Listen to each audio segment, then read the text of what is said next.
Од утре па во наредните 3 дена Штип ќе гласа за нов градоначалник, а 41.777 гласачи може да се појават на 77 избирачки места.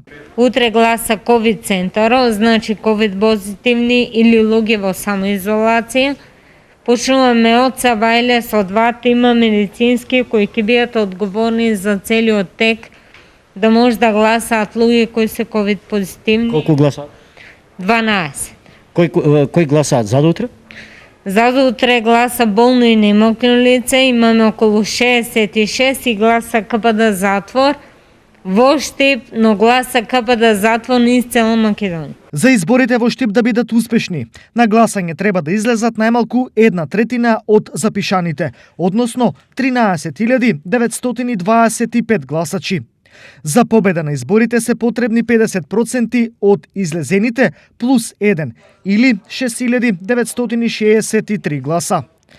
Дали од овој момент па натаму се е подготвено за успешни избори? Најискрено ви кажам, ги работиме, ги привршуваме активности затоа што има многу. Едно по друго се состави се за може да тече избирачкиот процес без проблем. Инаку, на овие избори учествуваат 4 партиски кандидати и 1 независен. Редоследот на кандидатите е следен. Број 1 ќе биде Симон Поликарп од Интегра, број 2 Сашко Николов од СДСМ, број 4 Гоце Ангелов од коалицијата Иднината во наши раце, број 5 Трајчо Митев, независен кандидат и број 7 Лазар Наумов од ТМРО.